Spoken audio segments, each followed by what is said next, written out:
నమస్కారం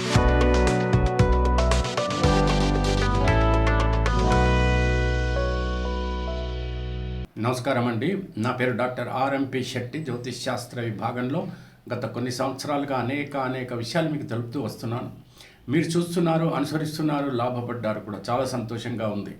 అయితే ఇప్పుడు నేను చెప్పేటువంటి ఒక ముఖ్యమైనటువంటి విశేషం ఏమిటనంటే 2025 సంవత్సరంలో మకర రాశి వారికి సంవత్సర ఫలితం అంతా కూడా ఎలా ఉంటుందో వివరిస్తున్నాను, జాగ్రత్తగా వినండి.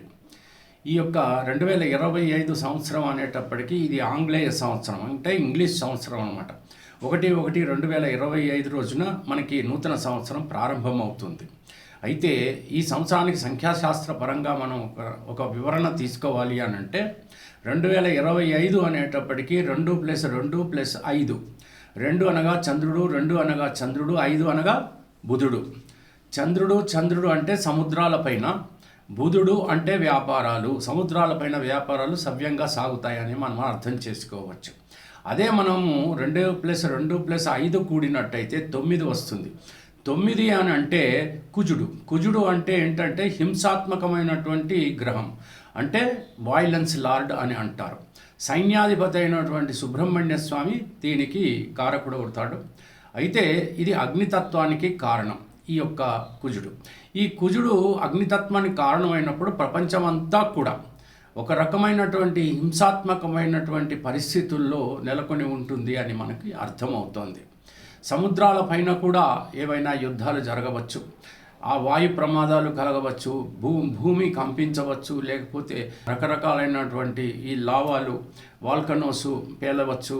మరి ఆ లావా చాలా రకాలుగా మనల్ని బాధ పెట్టవచ్చు.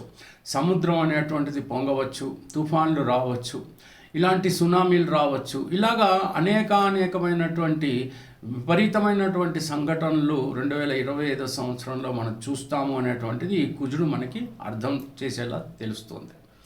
ఇకపోతే దీన్ని వదిలేద్దాం.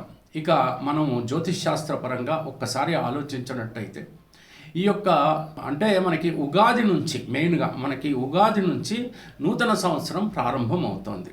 అయితే నూతన సంవత్సరం ఉగాది నుంచి ప్రారంభమైనప్పుడు ఏ పేరుతో ప్రారంభం అవుతుంది అంటే ఈ సంవత్సరం విశ్వావసునామ సంవత్సరం అనేటువంటి పేరుతో ప్రారంభమవుతుంది.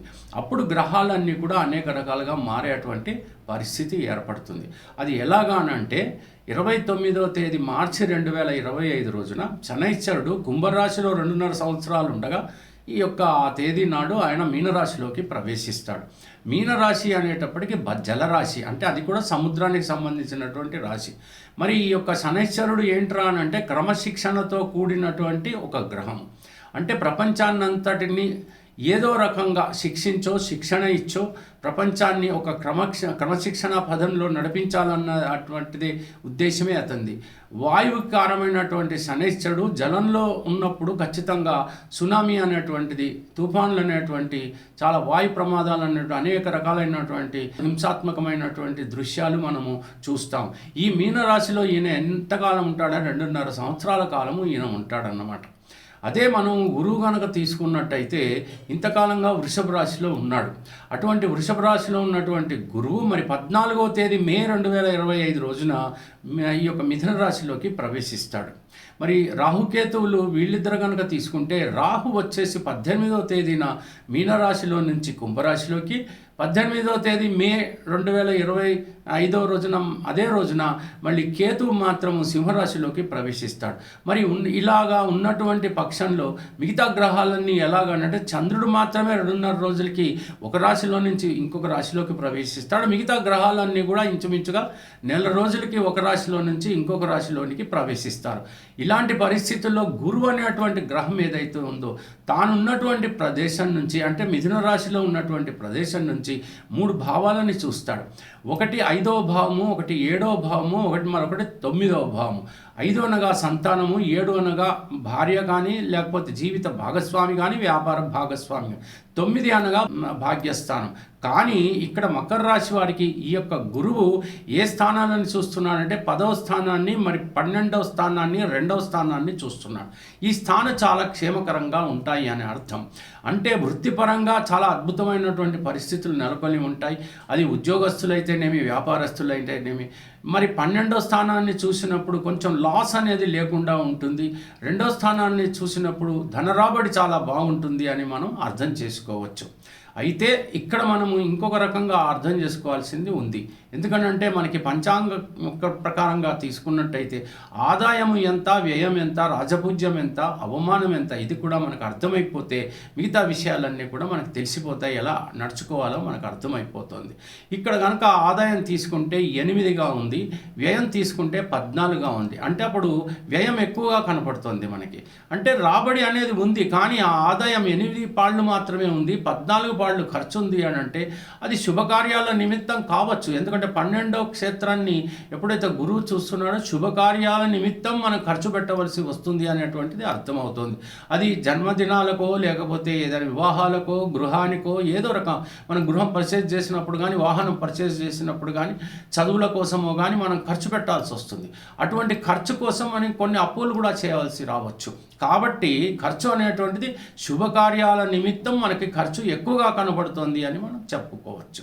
ఇక రాజపూజ్యం 4, అవమానం 5గా కనపడుతుంది.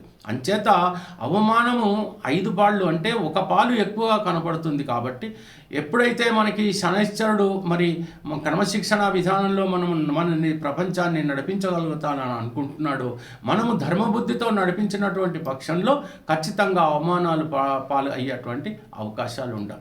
ఏది ఏమైనప్పటికీ కూడా ఈ యొక్క మకర రాశి వాళ్ళు మాత్రం అద్భుతమైనటువంటి జీవితాన్ని అనుభవిస్తారు. ఎందుకని అని అంటే 3వ క్షేత్రంలో 3య స్థానంలో శనైశ్వరుడు ఎప్పుడు వస్తాడో ధైర్యాన్ని ప్రసాదిస్తాడు ఆయన. తర్వాత మనకు ఒక అవకాశాన్ని కూడా ప్రసాదిస్తాడు. ఆయన మనకి శుభాలు కూడా చేకూరుస్తాడు అని మనం అర్థం చేసుకోవచ్చు. మరొక విషయం ఏమిటంటే ఈ యొక్క మకర రాశికి 2వ స్థానంలో ఎప్పుడైతే రాహు చేరాడో, అంటే ధనస్థానంలో రాహు ఎప్పుడైతే చేరాడో అనేక వృత్తుల వారికి మంచి లాభాలు కలిగేటువంటి అవకాశాలు ఉంటాయి. అంతే ఎందుకనంటే కుజవత్ కేతు శనివత్ రాహు అన్నారు. రాహు కూడా శని వల్లే ఆయన ప్రవర్తిస్తాడు. కాబట్టి శనైశ్వరుడు ఏంటంటే ఆర్డర్ ఇచ్చేవాడు. రాహు అనేటువంటి వాడు మరి ఎగ్జిక్యూటర్.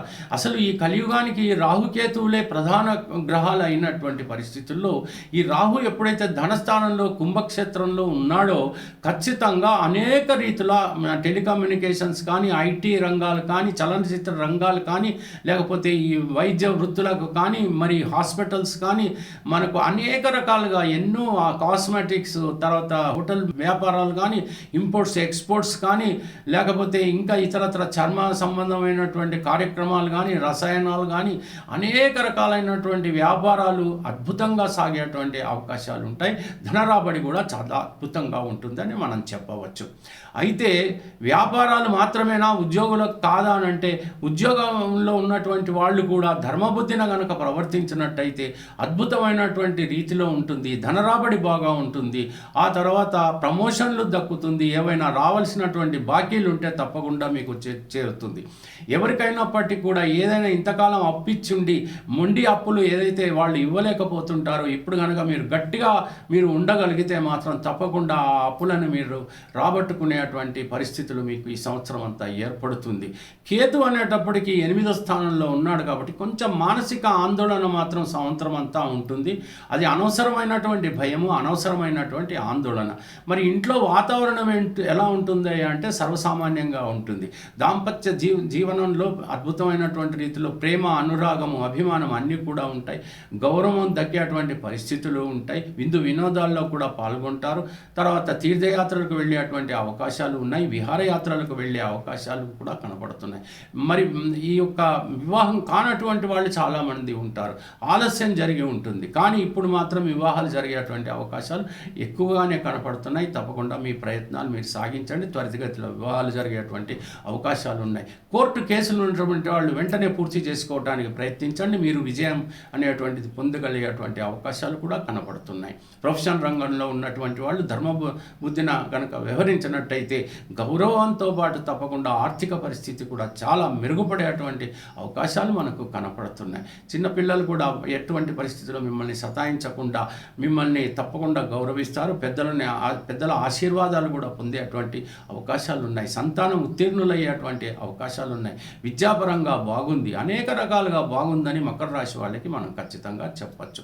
ఏమీ ఆందోళన పడాల్సినటువంటి అవసరం లేదు. ఇక పరిహారాల విషయానికి వస్తే తప్పకుండా నృసింహస్వామి అష్టోత్తరాన్ని ప్రతిరోజు కూడా చదవండి. శనైశ్వరుడికి కోసం మరి హనుమాన్ చాలీసా చదవండి. గురువు కోసం తప్పకుండా ఎట్టి పరిస్థితుల్లో దత్తాత్రేయ అష్టోత్తరం కూడా చదవండి. ఇలాంటివన్నీ కూడా ఒక 15 నిమిషాల పాటు మీరు పూజా కార్యక్రమాలు నిర్వర్తించినట్టయితే తప్పకుండా మీరు అనేక రకాలైనటువంటి యోగాలు పొందుతారు, శుభాలు పొందుతారు. విజయవంతంగా మీ జీవితాన్ని సంవత్సరం అంతా కూడా సాగేలా మీరు చూసుకోగలుగుతారు. మీ జాతకాలు కూడా ఒక్కసారి పరిశీలించుకోండి. ఆ జాతకంలోని ఫలితాలను సమన్వయపరుచుకొని మీరు ఒక ప్రణాళికాబద్ధంగా ప్రయాణం చేసినట్టయితే విజయం మీకు తథ్యం. తెలిసింది కదండి. సెలవు మరి. ఉంటానండి. నమస్కారం.